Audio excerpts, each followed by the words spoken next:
Hello,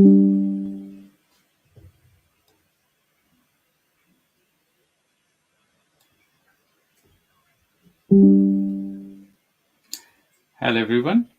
Thank you for joining today's live webinar. As usual, I'm your host, Dr. 𝐄𝐯𝐶, and I have a very special guest today. And you know that we are planning for this live webinar for ages now, and we will discuss in depth with our guest. So today we are talking about writing your screenplay with a global writers groups, 100 pages in 10 weeks.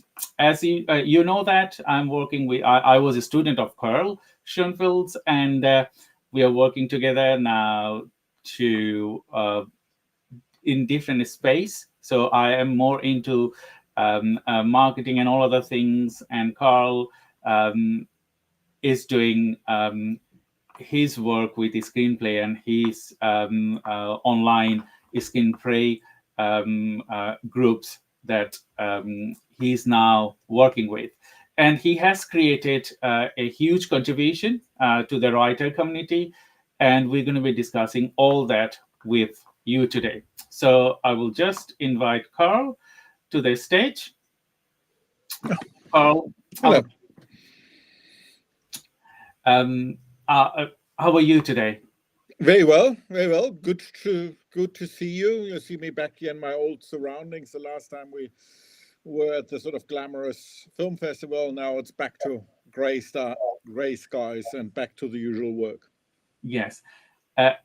One thing that I wanted to mention you that after our lives on the Cannes Film Festival, I got few more compliments from my network, and that was very good.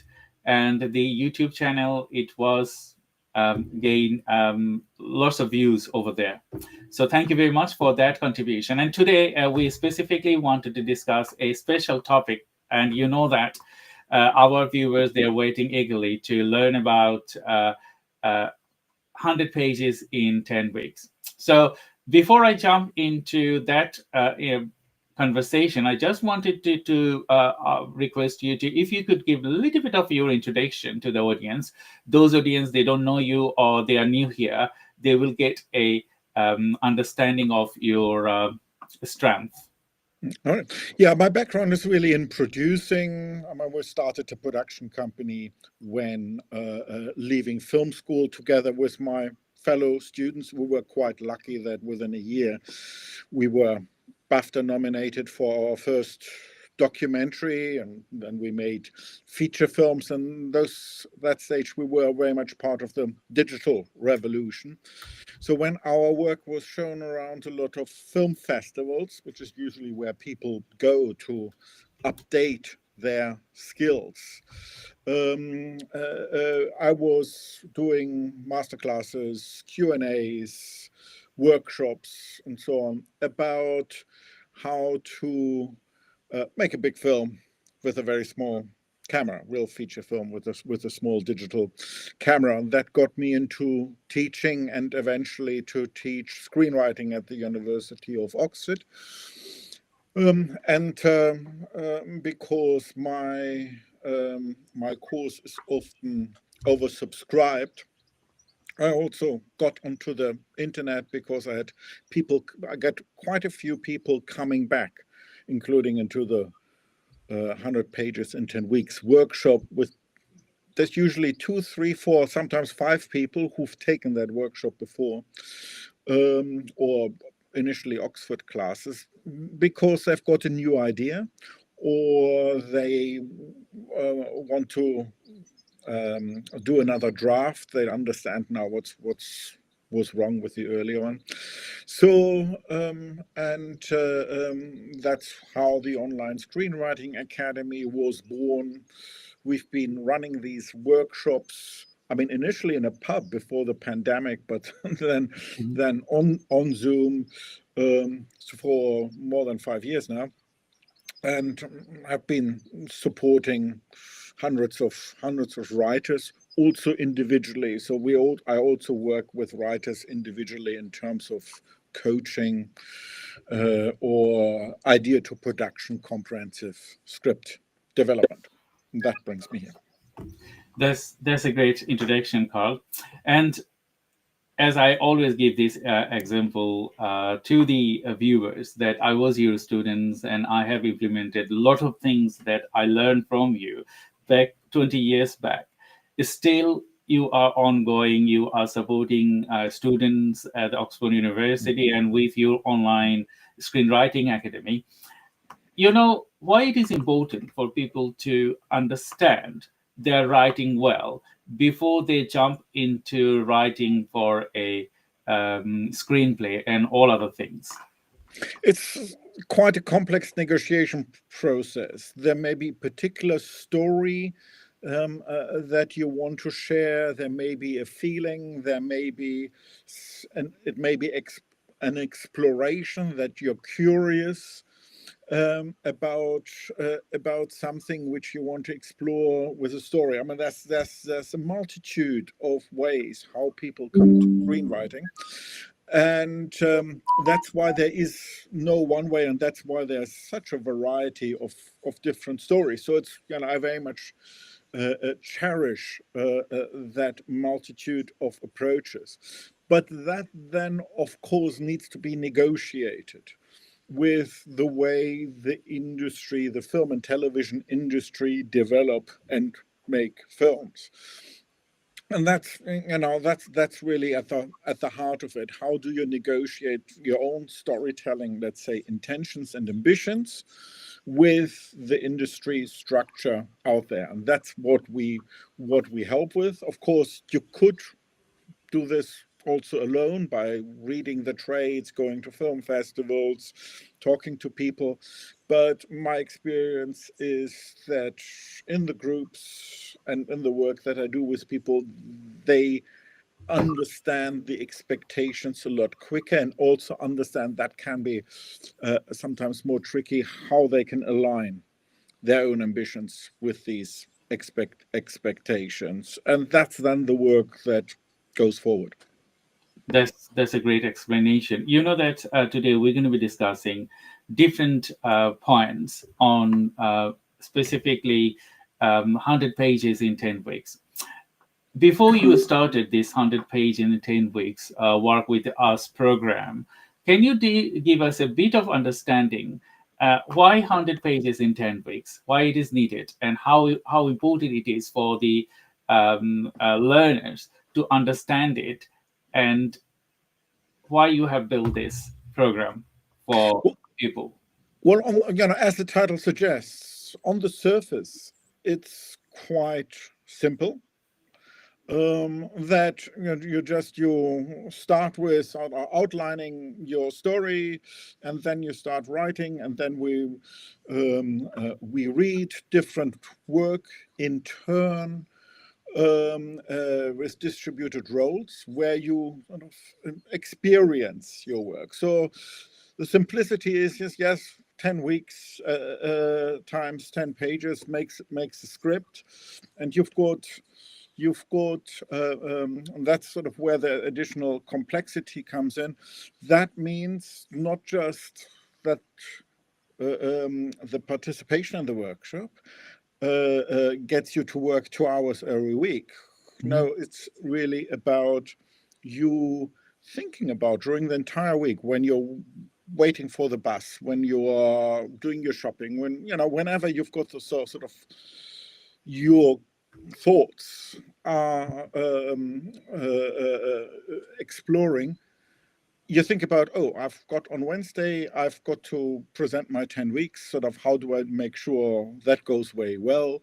Sort of all that spare capacity, that spare brain capacity is then focused on your screenwriting project. So it has quite an effect for you to be aware. Yes, next week there are 10 people, usually 10 or 11 we are, who look out for what I've done. And if I haven't done anything, you know, we wonder why. So that focuses your attention, and that already produces results. And then when your work gets read in the workshop, I think it is already a sort of first stage of experiencing your work. I find that people get a lot more insight listening to their work read out, because they hear themselves rather than me evaluating and explaining. They hear themselves when a scene runs a bit flat, or, you know, when a character voice is inconsistent. But also when everybody giggles, they know that they got the humor right. Or, you know, when yesterday we were reading a really tense chase scene, and you could see in the voices, you could see the atmosphere even in the Zoom room, that there is tension, and people wanted to know what's next. And that's really the business we are in, that we get an audience immersed in the story, wondering what happens next. So, and that's something that you experience in the workshop. So, and then you make notes from the discussions. I let's say I often do the more technical and sort of, let's say, industry related comments, particularly in the beginning. But as the workshops progress, also other people learn more to look at, let's say, technical achievements or shortcomings and point those out. So that also makes all the participants a bit more literate and articulate about script and story development issues. Thank you, Carl. And we are just getting questions from the audience. So we have Tariq Wahar, if I spell your name correct. Thank you very much. Happy to be here, 𝐿𝐸𝐲. And if you have any question, please feel free to ask me. I'm just going to show to the audience, if you're okay with that. And I have the next audience. I do not have their names, but written, I'm writing my own life story. Am highly dyslexic, but it's not an obstacle. It is a privilege, as it comes with more ambitions behind it. What tips can you give me to set it out properly? I think you've already done the heavy lifting. It's about you understanding, how the dyslexia sort of creates and sort of charges your ambition to have that confidence. I think the rest of it should be sort of fairly simple, because you find there are lots of screenwriters who are dyslexic. Actually, if you are a writer and you are dyslexic, probably screenwriting might be your favorite form, because we are not in the business of enthralling the reader through beautiful language constructions and so on. That's what novelists do. They need to find absolutely the right words, and that way they influence what's going on in my brain, inspiring things and so on. If you, because when you write a script, it's a technical document, really. It's has clear conventions that are really designed for its professional readers, producers, development executives, directors, cinematographers, actors, and so on, who then bring their own professional creativity to it. So it's a sort of quite a well-defined communication process. And so the aim when you're writing a script is not that enthralling through language. It's really about creating dramatic situations. It's about creating emotions.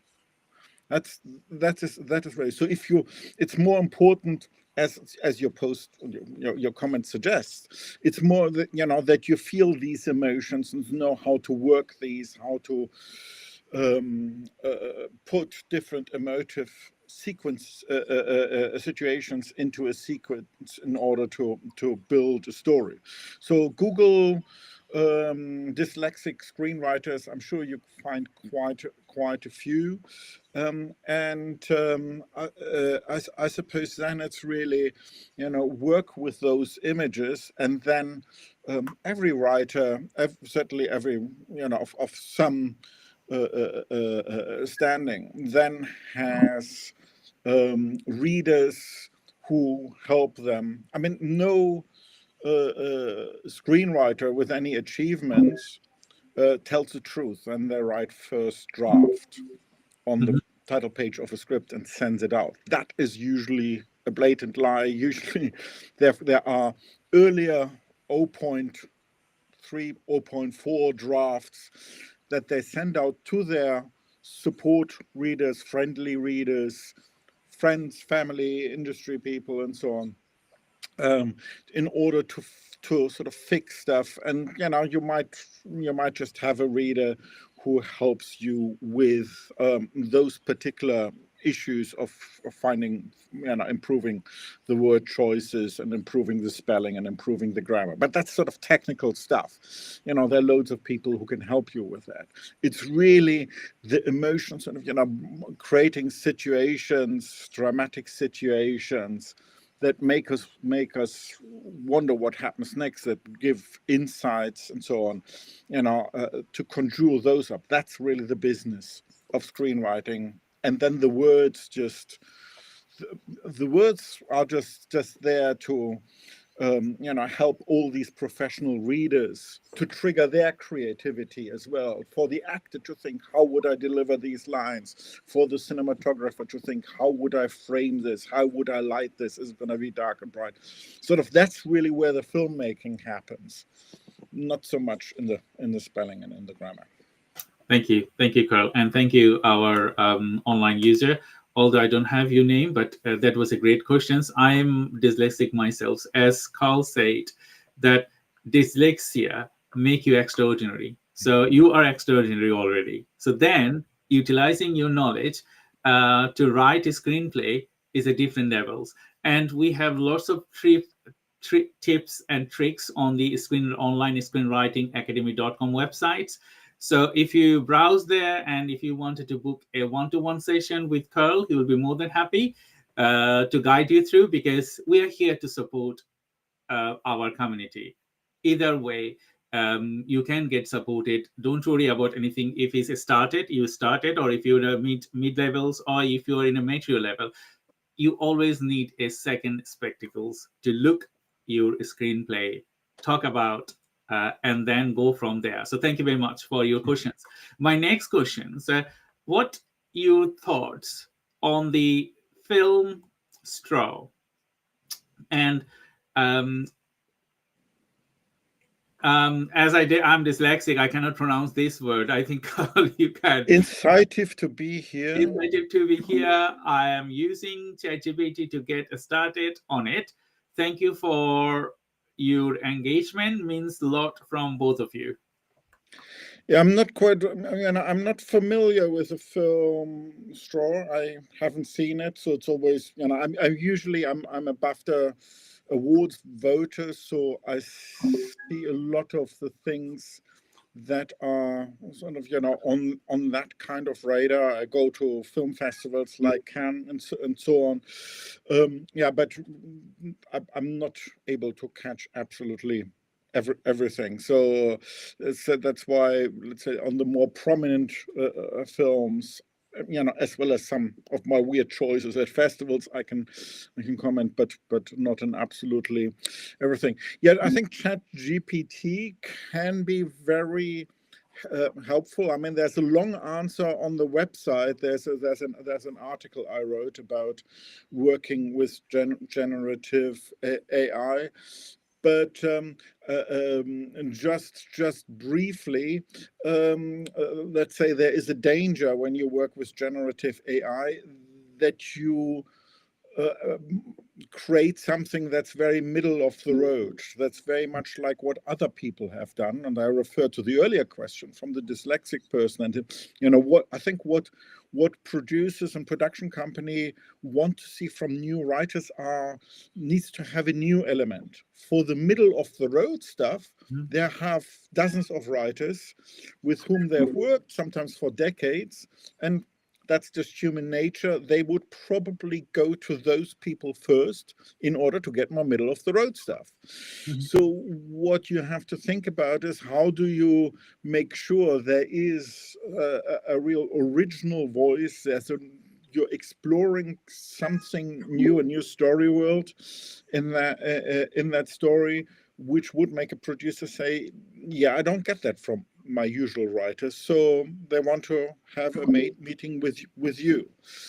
So I see the advantage of ChatGPT much more sort of as, let's say, an educational tool to understand where that middle of the road is, what the industry requires. So when we at the moment, and lots of broadcasters and film funding organizations agree that it is a problem that most screenwriters who live off their screenwriting, certainly in the UK, look like me. They look white, gray, 50s, 60s, and so on, and that we need a wider range of voices. If we want to have exciting film and television, we need a wider range of voices.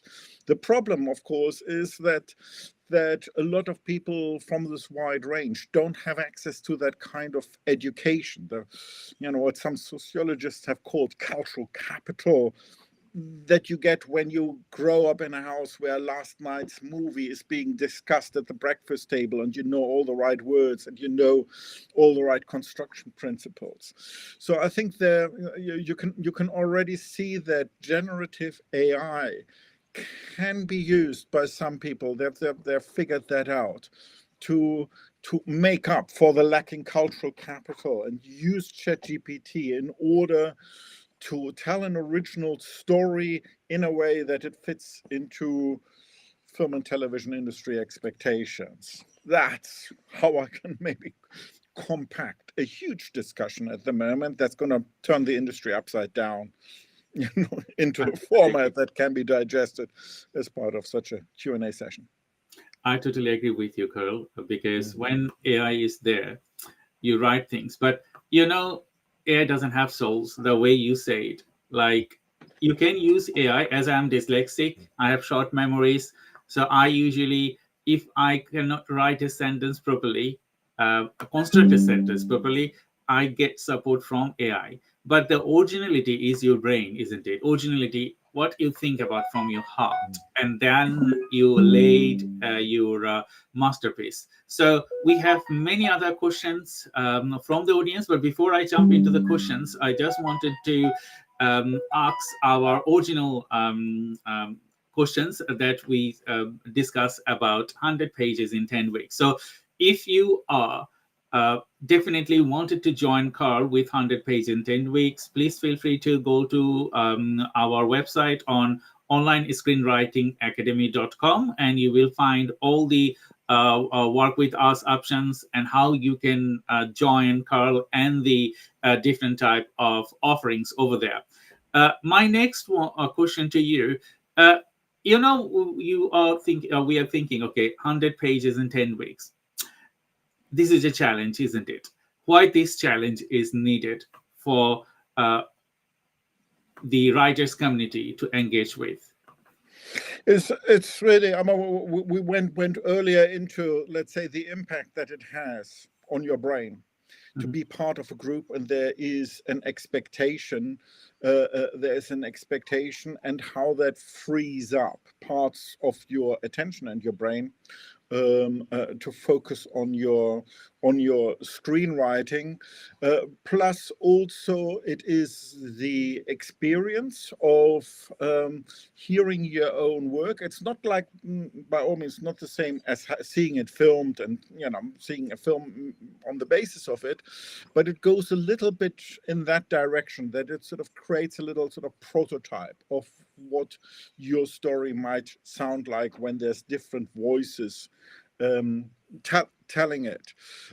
And through that, people get out loads of first their own insight rather than somebody telling them, but also you get feedback from a whole range of perspectives. One thing that you need to, of course, bear in mind that we're moving increasingly from, let's say, the sort of 20th century national broadcasters in different countries towards a streaming service model, and those streaming services all looking for stories that work globally. So, the question is sort of how can you sort of, being wherever, if you're in India, in Afghanistan, or around the corner in a UK village, how can you sort of become aware how your story could be an experience for people from such a range of cultural backgrounds? Again, that's something that we start because there's usually quite a range of people, a range of voices in these groups, and that then helps to, let's say, discuss your story and your script, the recent scenes from different perspectives, and that helps you then to, what the Indian poet Rabindranath Tagore called the touch of the universals. Have something that is authentic from your own experience, but that's also an experience that can be shared with the right range of people who come to it from very different walks of life. And that's something you see sort of we have quite often, that there's sort of some apparent contradiction. We ask for something that's authentic locally, but we also want something that can be experienced from a wide range of people. And sort of, so we find that there's sort of a lot of these contradictions. They look very intimidating in theory, but when we do the work, we see these dissolving. We find individual little solutions to problems. And quite often when we have these discussions, we refer to other films. We say, hey, you've got a problem here, sort of bit of a clash. Let's look at how they've resolved it at these other films. So on. So that's why we often talk about movie titles or television titles, in order to understand how can a particular problem be met. Thank you, Carl. And thank you, everyone. It's been a pleasure to talking to Carl today and talk about 100 pages. 10 weeks, we're going to be having more questions from the audience. I think the next question is from Tarek Wahar. So I have written, I'm just going to share this question on the screen. So Tarek, thank you very much for your questions. So I have written half a page synopsis for a story based on a true story based in Afghanistan and Pakistan. I am denoted by the scope. Where do I start? Yeah, I think sort of, your advantage is that Afghanistan and Pakistan are troubled places at the moment. That's, of course, bad for the people who are sort of having to deal with these troubles. But as storytellers, we like problems and troubles and conflicts and so on, and that this is already in people's awareness that these are difficult places. So that's why, you can use that to raise an audience interest. Half a page, of course, is sort of very cursory. I mean, that's why. And what I think all writers, and that probably affects a lot of the questions that we have here, what good writers do that are successful, they're right and they're right again. So if you've got half a page, then that's good. But let's say the people who succeed in this business, they write a lot. If you've got half a page that you think is interesting, then you just sit down and write it. And then if that doesn't work, you try a different way. And if that doesn't work, maybe you feed it into ChatGPT and ask for feedback. I mean, that was something that I wouldn't have recommended 18 months ago, but over the past year, let's say, the feedback that you get on a story, but that's sort of for, again, neither me or ChatGPT will be able to say anything meaningful on the basis of a half a page, because there's just not enough there. There isn't enough intellectual property. There isn't enough material there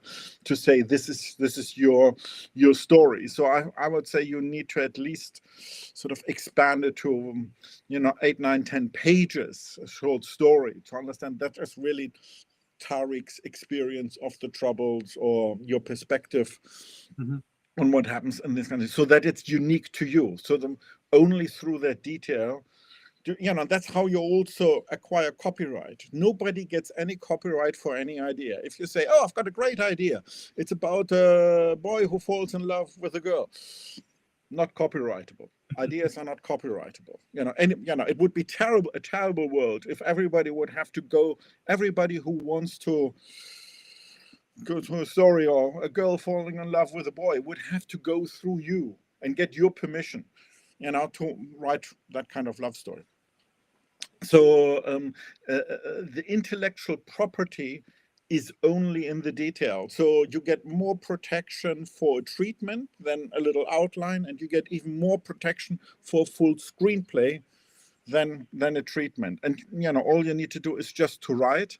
And that's what I mentioned earlier. Build, let's say, a community of friendly readers as you get. I mean, that's what happens a lot in 100 pages in 10 weeks, that people find some other people, not everyone, but some other people who will give them early feedback, what I mentioned earlier, and you to talk to other people, get their feedback, and then write a better draft until you can send this out to directors and producers and find a community to get it made. Thank you, Carl, and thank you, Tariq. And you also thank Carl. Get it busy, because without writing or dumping all of your ideas to the papers, you even can't start. So it's the best way to engage with Carl. And we also wanted to request you today. We have a YouTube channels where I will ask my team to paste the YouTube channel link here, and as well as we have a Instagram page and as well as Facebook page. So if you wanted to go to our websites, you also can get those links here. We just need your support and spread the word of Screenplay. Those people you think that they can get benefited. We have lots of tips and tricks on our website. So thank you, everyone. And I just wanted to jump into my next questions. That is from, just give me a second,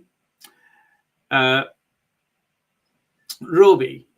So the question is, from where can I start my journey to find the answer of if I was able to do this job of screenwriting? What is the required touch or secret we need to have? I don't think there's any sort of secrets really. I would very much distance myself from the kind of coaches or script gurus who say I've got the secret sauce. There is no secret sauce. I think that's just ways of getting you to split with your money. I think it's really what I mentioned earlier. What you need to do is write a lot. That's certainly, it's like in most disciplines, it's really that elbow grease, that tenacity that I see brings people to the top. I think you need a real passion for film and television storytelling.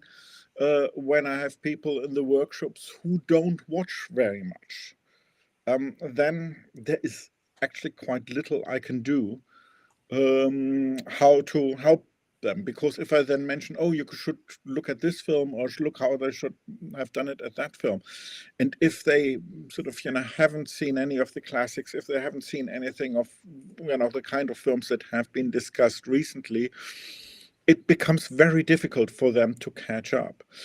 On the other hand, it also works with what I see professionals do, is they don't just watch a lot of stuff, but also reflect on it. we have all these discussions in film festivals and conferences and so on about what's good, why is it good, why is this, what does a particular film, Parasite, Anora, whatever, what does it mean for the industry, where audience tastes are going, where business models are going, and so on. So we have these discussions all the time. So and that's really, I understand when you come here and you're starting out, you don't have access to that, but I've worked with lots of people who then have. Who start first with maybe regional film festivals or online events or connecting with people on social media and striking up, loving their stuff, commenting on their stuff, striking up a conversation, and so on. Everybody can do that, but I think the main ingredient is tenacity, and yeah, you need to have an original voice, but you only understand that originality and can communicate that originality if you've got an idea what everyone else does. Thank you, in Carl. that sector. So that's not in all film and television across 130-year history, but if you're doing horror, if you're doing television soaps, if you're doing musicals, you need to know that sector. Thank you. And thank you, everyone, for posting your questions. As we said, it's an hour conversation. We're going to be talking more about the screenplay and how you can get most out of this program. This is not end, as we said, this is a continued conversation. So we can contact Carl directly from LinkedIn and any other social media, and as well as like and follow and subscribe to our YouTube channels. So my next question is from a LinkedIn user. My book is called The Ever Raping Pitch. Riping, I suppose. Ever Riping Pitch, sorry. Tough and what life's thrown my way, but soft as a peach as a person. My mission is global change. Thank you. I will follow you both. It's a great film initiative. I will look at your article on it. Mine is outside the box completely. Yes, I think I like titles that are slightly mysterious. So usually a peach gets ripe, and then there's a good time to eat it because initially it's hard, and doesn't really taste like very much, and but then it's really beautiful when it's ripe, and then it goes beyond ripe, and you don't want to eat it anymore, and it smells funny. So sort of, if there's something that is ever ripening, it's kind of, it's a strange concept, and I would like to know sort of, how could that happen? So I like these kind of intriguing titles. Thank you. So we just wanted to jump into our original conversation, and we're going to be answering some more questions. Thank you, everyone, for giving and joining this live webinar. It's really fascinating to talk to Carl and as well as answering your questions. So, these online writing groups, we understand that it has a mechanism that can keep the writers busy, one thing. What other key takeaways our audience can take from these online writing groups that you are offering with 100 pages in 10 weeks? Yeah, I think it's also important. You need to be ready for that kind of interaction, for that kind of conversation. So sort of, that's why with people who joining this, I usually have a conversation sort of where they're at in their storytelling, and because I find that we need, in order for people to find it worth their time, we need to have quite intense and focused discussions about the work we've just been listening to, and I don't have so much time in the workshops to explain, let's say, the key elements of characterization, of structure, of genre, for example, how to work with genres and what are the differences and how do you recognize a genre and what is a good work that people do in that genre and who have been defining that genre and all that kind of stuff. So, and I'm aware that, let's say, those key principles, there aren't very many of them, but how to implement them is really the struggle. So, but I don't have time to sort of explain them. So it's also about you thinking about how can you get ready for such a group, by watching lots of stuff and reflecting why you think it's good and it isn't. It's not about whether you like the same stuff as I do. It's more about what case you make, why, whether something that you've seen has a real achievement for you. That's sort of what I'm looking for. And maybe also read some of the books that are available about story structure, or even blog posts. I mean, Dan Harmon mainly does blog posts about this story cycle. The other key books are sort of, Robert McKee's book on story. Chris Fogler, I think, is the first one you should always read, Writer's Journey, and so on. Just to, not because I believe that following, let's say, the principles of these books will be guaranteeing success. I think it works much more that you understand the concepts, the mechanisms better, and then really what you learn from is not these books, but then you look at how their principles have been applied in the kind of comedies that make you laugh, or in the kind of dramas that make you cry, or the horrors that make you recoil, how these concepts have been applied. And that's really what then happens a lot, in those discussions that we'll look at your achievements, and then maybe look at how you can improve on that if necessary. Thank you, Carl, and thank you everyone for your questions. I have next questions from another LinkedIn user. I have written wellness journals over 5 years. I'm writing global changes for world wellness, and now started writing my life story book for global connection. Sorry, I need global connections that helpfully has a meaningful impact of unique survival and belief of people for the future for all. It's a huge mission. I might try a 100-page short story to begin with. Yeah, and here the thing is, let's say, certainly in feature film, sort of when we sit down and watch television or go to the cinema, it's important to remember that people usually don't like to be lectured. You should do this and you have to do that. If you want to be successful, do what I say, and all that kind of stuff. That doesn't really work. Because those kind of stories are experiential. What you want to create is an experience by using fictional characters, running into fictional trouble and events and so on, that make your ideas experiential. I think some of the best work, everything by, Christopher Nolan, for example, Stanley Kubrick, and so on, is about ideas. But you don't feel lectured because these storytellers are able to illustrate is the wrong word, more like sort of bring these ideas to life by creating a story that allows us to experience these ideas. And so that's why I would recommend, look at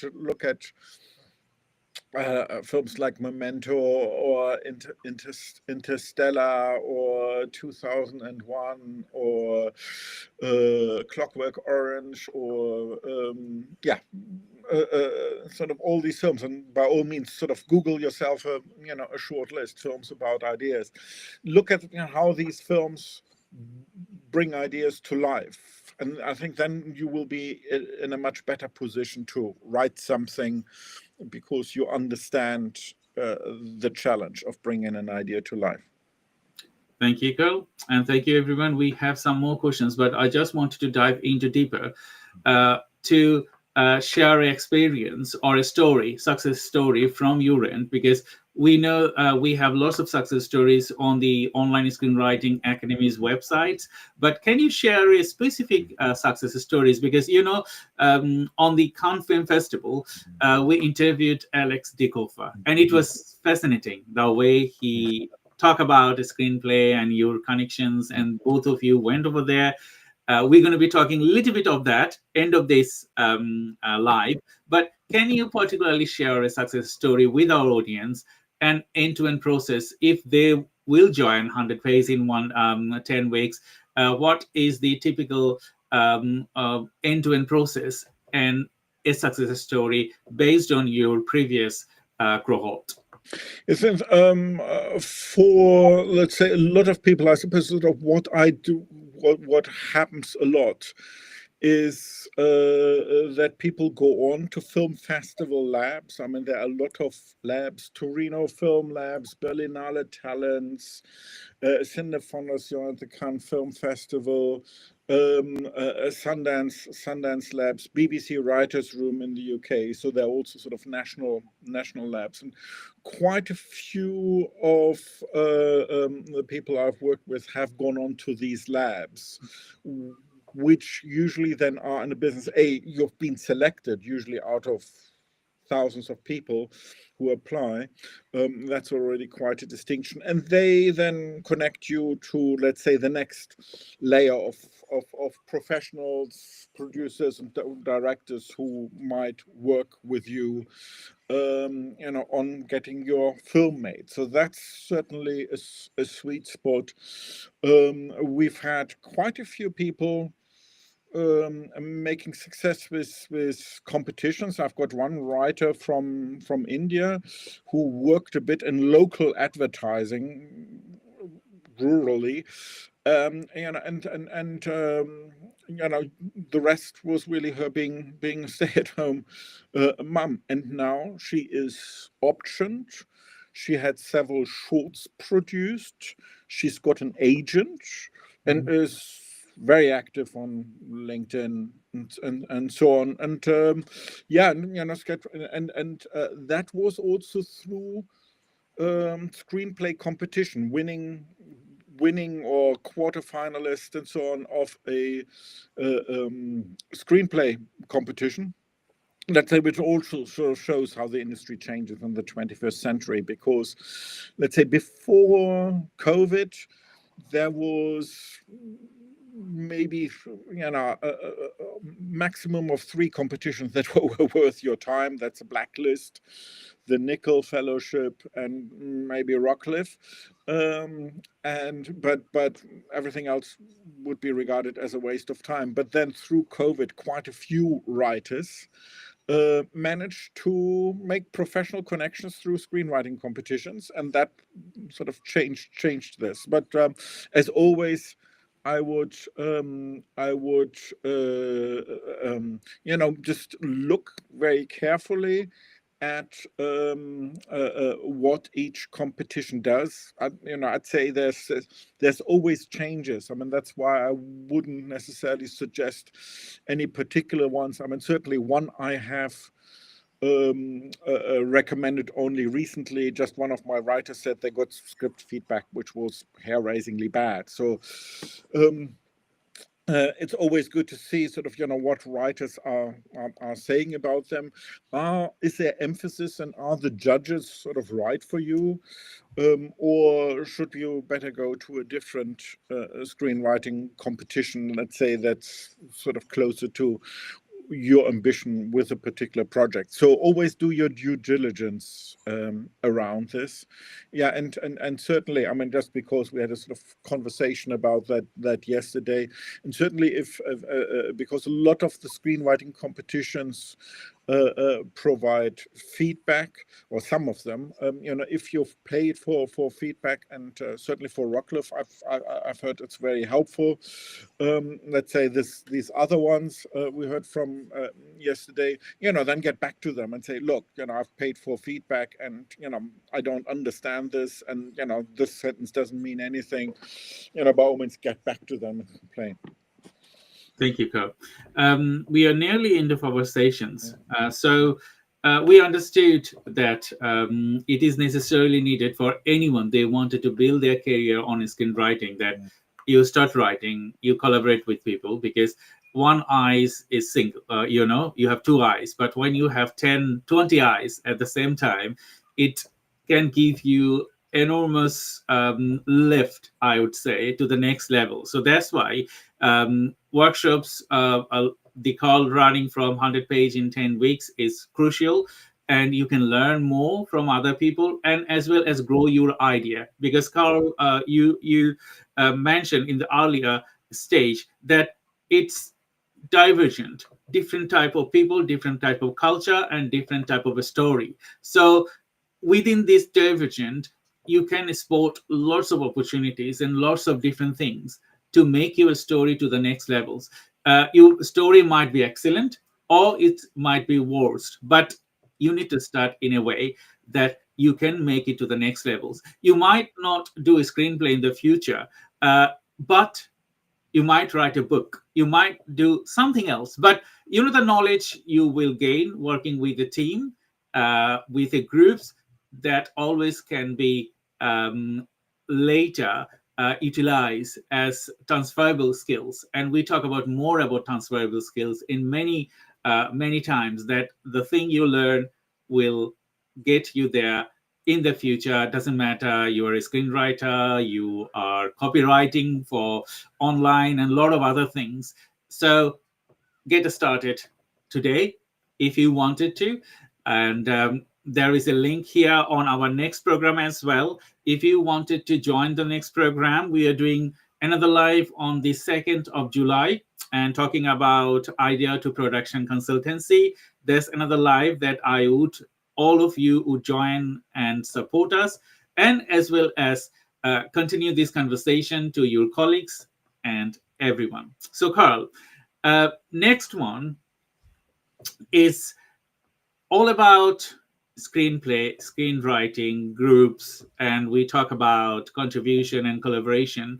Can you give us an example of future collaboration that has created when people work with you?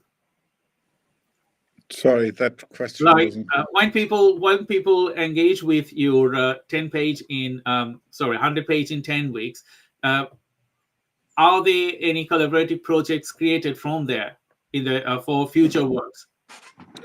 Yes, certainly. I mean, I've had just somebody made a short film that where there are several people from her group, helped out and worked on that, and they got some professional actors to act in it. I think it's I'm very proud to be sort of involved. I helped them. They were able to shoot it, but then they run into trouble with the person who was supposed to edit it, sort of running away, which sometimes happens when you do things for very little money. And I was able to find them somebody who could complete it, because I mean, the people involved, they have. Now conversations with filmmakers about getting their scripts made. But I mean, that's what everybody says about the film and television industry. There's a lot of waiting going on, as then these producers try to find money, try to find the right director and so on. And they were just sort of getting a bit impatient. And that sometimes can be good if you channel that impatience in a constructive way. And she wrote a short film based around one of the issues that one of her feature films is about. And they, found a cameraman who would bring his own camera, found the right actors and so on. And that will be going out to festivals right now. I mean, they've just completed, they did a complete professional post-production and grading and so on. And sort of they are looking around for finding the right festival. I mean, there's another sort of problem with that. That's also where they're helping each other out, that you don't want to sort of just take any festivals, particularly for your premiere. You want to find the right level of festival that gives you exposure. And then, of course, the great thing is when you go to a festival and, in the conversations, people ask you, what brings you here? You can say, yeah, I've got a film in the festival, I've got a show, it runs on Thursday at 2:00 or whatever, have a look at it. It, already is very good for the conversations, which, as we've learned earlier, then make future films happen. People ask you what you want to do next and so on. Mhm. So that kind of work then breeds further work. That's fascinating, Carl. We are nearly end of our session, so I could not ask all the questions that I have from the audience, but this is an open conversation. If you wanted to talk to Carl, feel free to email him, and you can also get his calendar booking from the online screenwritingacademy.com. So if you go over there, you will find lots of tricks and tips, and as well as on our YouTube channels, we're going to be updating all the live that we have done, and we're going to be adding some shorts with quick tips and tricks, and you will love it. So we all want you to support our work, and then from there, if you wanted to work with Carl, feel free to contact him through LinkedIn or any other social media, as we know that there are lots of viewers online at the moment. And please register for our next events. The link is on the descriptions. If you wanted to join our next events for 2nd of July, feel free to join there. And we're going to be talking about idea to production consultancy. So at the end, just for 2 minutes, Carl, can you share us about Cannes Film Festival for the audience, like why you've been there and what success you have brought? Well, and I think the reason why I'm going there, one of them is that I'm looking after filmmakers who go there for the first time for Screen Island. So they get a group of people together, Screen Island, of filmmakers, writers who go there for the first time to promote their project and so on, or some, and we've done that for a few years. So one of them was there, as you're talking about success story. Mm-hmm. He was in that group last year and pitching his project, and he was in the group again this year. He wanted to sort of listen to me twice. With a rough cut of his film. Mm-hmm. So in the meanwhile, he'd shot this and was then looking for sales agents and for film festivals again to place this right. And we had sort of conversations. And then, of course, the advantage is in Cannes that we have a conversation, say, oh, you could talk to this way, and that would be good for North America and so on. And then he could just get up and go, and find these people, and talk to them, which, usually in the Zoom call is not that easy. So let's say, the Cannes Film Festival really accelerates all those kind of ideas. Oh, that's an idea. Let's try it out. Let's see if we can meet these people. And that's certainly, something where I find, oh, I've got an Indian co-production and I go to the Indian pavilion and sure, just sit down there, have a cup of tea, and then in the rest of the afternoon, I talked to 5 Indian producers, who are all capable and sort of, why they might be interested in working with me on this and so on. Not all these relationships work, not all these people will follow up and so on, but it's, it's certainly, there's no place otherwise, or, Mm-hmm. Other festivals to some degree where you can have that kind of follow through, in such little time, and so let's say there's a sort of, that's sort of the specific thing. And also, I mean, as anybody who's sort of film and television, there's sort of huge changes going on at the moment. Cinema is becoming a lot more global. I mean, when we sort of talked about Hollywood domination, let's say again in certainly the end of the 20th century, in the beginning it was French domination, but that's another matter.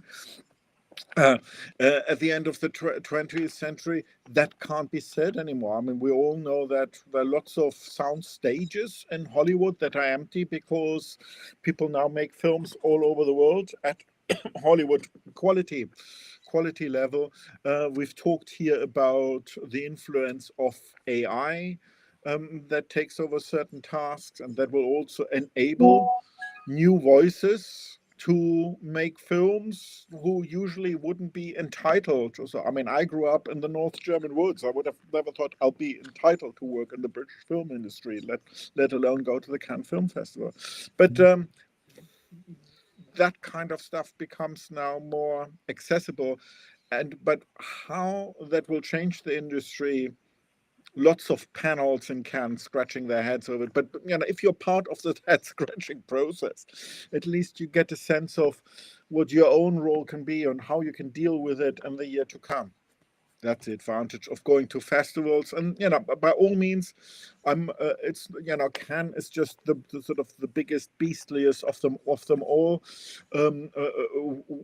Where, let's say, that kind of power is very condensed. But I really recommend anybody here who can go to a film festival, maybe run by a little cultural center or something smaller near them. Certainly everybody who goes to festivals, let's say smaller national film festivals like in Mumbai or Edinburgh or sort of places like that, they're much easier to work, because in Cannes, if you meet a person, you probably don't meet them again in the rest of the week because it's just so sprawling. Whereas in smaller film festivals, you run into people again and you have another drink. You can really sort of form a stronger bond and so on. So, I'm all for that. People going, maybe volunteering, you really know film festival inside out, get a lot of insights and so on if you volunteer as a driver or as an usher or so on at a film festival.